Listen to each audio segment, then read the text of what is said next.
প্রবাসে ঈদের দিন।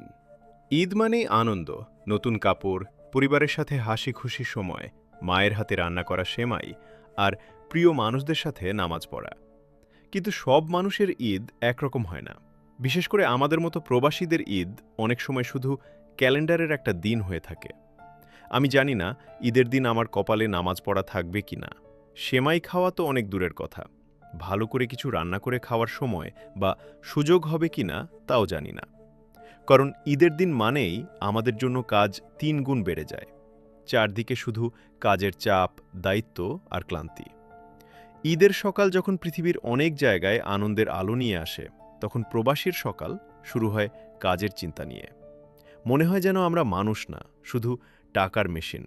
আমাদের হাসি কান্না, আমাদের ঈদ, আমাদের অনুভূতি সবকিছু যেন কাজ আর দায়িত্বের নিচে চাপাপা পড়ে যায়। ঈদের দিন ফোনে যখন বাড়ি থেকে খবর আসে, মা বলছে আজ সেমাই রান্না করেছি, ছোট ভাই বোনেরা নতুন কাপড় পরে ছবি পাঠায়, তখন বুকের ভেতরটা হঠাৎ করে ভারী হয়ে যায়। চোখের কোণে পানি চলে আসে, কিন্তু সেই কান্না কেউ দেখে না। কারণ প্রবাসীর কান্না লুকিয়ে রাখতেই হয়। আমাদের ঈদ অনেক সময় কাটে কাজের জায়গায় দাঁড়িয়ে, ঘাম ঝরিয়ে, ক্লান্ত শরীর নিয়ে। চারদিকে আনন্দের গল্প থাকলেও নিজের ভেতরে একটা শূন্যতা কাজ করে।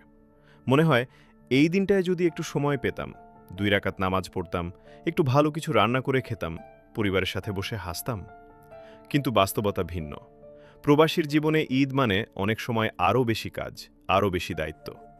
তবুও আমরা কষ্ট সহ্য করি, কারণ দূরে কোথাও একটা পরিবার আমাদের অপেক্ষায় থাকে। তাদের মুখের হাসি আমাদের শক্তি। হয়তো একদিন এমন ঈদ আসবে যেদিন আর দূরে থাকতে হবে না। সেদিন মায়ের পাশে বসে সেমাই খাবো, বাবার সাথে ঈদের নামাজ পড়ব, আর মনে হবে এই দীর্ঘ কষ্টের পথটা বৃথা যায়নি। তার আগে পর্যন্ত প্রবাসীর ঈদ মানে নিঃশব্দ ত্যাগ, লুকানো কান্না আর বুক ভরা দোয়া।